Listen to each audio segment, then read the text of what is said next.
Hippolyte, brûlant de haine, voulait quitter la ville. Il se hâtait de préparer son départ. Rapidement, il attelle les chevaux.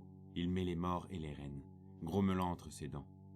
Le nom de son père revenait sans cesse, et celui de sa patrie avec des malédictions. Puis il fouette les chevaux et lâche les rênes. C'est alors que soudain, il tonna sur la mer, et on vit se former au large une vague énorme. Elle grossissait, montant vers les étoiles. Pourtant, il n'y a pas le moindre vent, le ciel est serein.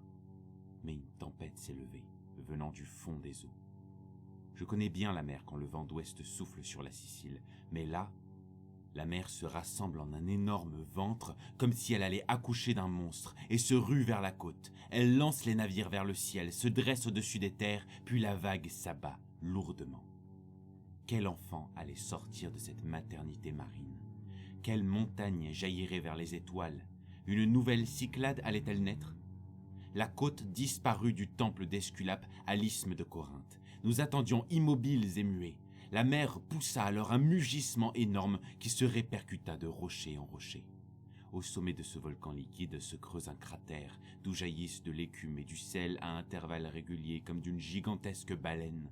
Puis le tourbillon de mer se brise avec fracas et retombe en pluie, laissant sur la rive un être monstrueux, dépassant en horreur toutes nos espérances. La mer monte, la vague ne quitte plus son horrible progéniture. Nous grelottons d'angoisse. La bête était énorme, avec la tête et le cou d'un taureau, un cou bleu, une crinière de cheval, une tête verte, des oreilles droites et velues, et puis un regard changeant, tantôt des yeux de taureau sauvage, tantôt de bête marine, lançant des flammes ou s'adoucissant d'un éclat bleu. Sur sa nuque épaisse se nouaient des muscles puissants. Ses grosses narines béantes soufflaient et frémissaient. Des algues vertes pendaient à son poitrail et dans ses fanons. Ses flancs étaient marbrés de varechs rouges, mais le bas de son dos était d'un dragon. La bête traînait une énorme queue couverte d'écailles, comme un de ces rorquals qui rattrapent les navires, les fracassent et dévorent l'équipage. La terre a tremblé.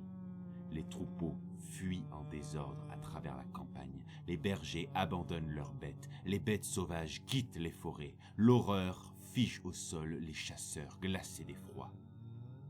Seul, inaccessible à la peur, Hippolyte retient ses chevaux épouvantés, en tirant habilement sur les rênes. Puis, il leur parle, comme il en a l'habitude.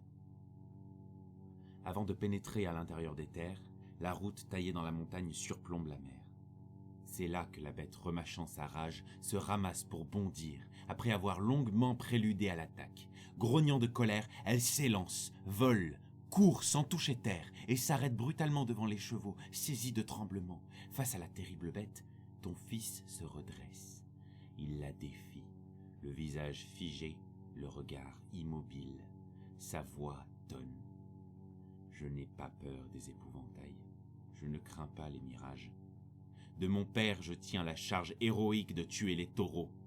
Mais soudain, les chevaux lui échappent et prennent le mors aux dents. Ils sortent de la route fouettés par la peur, la rage et la folie. Les voici qui se jettent au milieu des rochers. Lui, comme un marin surpris par la bourrasque, maintient le cap pour éviter de prendre la mer de flanc et tente de louvoyer dans la vague. Tantôt il retient l'attelage en tirant fortement sur les rênes, tantôt il le fait courir en le fouettant sans relâche. La bête ne les lâche pas. Elle les suit, les précède, se retourne brutalement. De tous les côtés surgit la terreur. Il n'y a plus d'issue. Partout se dresse l'affreuse tête cornue sortie de la mer. Les chevaux, au paroxysme de l'épouvante, cessent d'obéir. Ils se cabrent pour se libérer du char, secouent les harnais et se dressent tout droit en renversant leur charge. Hippolyte tombe la tête la première et se prend dans les harnais. Il a beau se débattre, à chaque effort, les courroies se resserrent et le ligotent un peu plus. Les animaux, découvrant leur forfait et le char vide, repartent en galopant sans autre guide que la peur. La campagne est sillonnée de traînées sanglantes. Sa tête rebondit sur les pierres et s'y brise. Ses cheveux restent accrochés aux ronces. Son visage est réduit en bouillie sous les chocs. Sa beauté périt.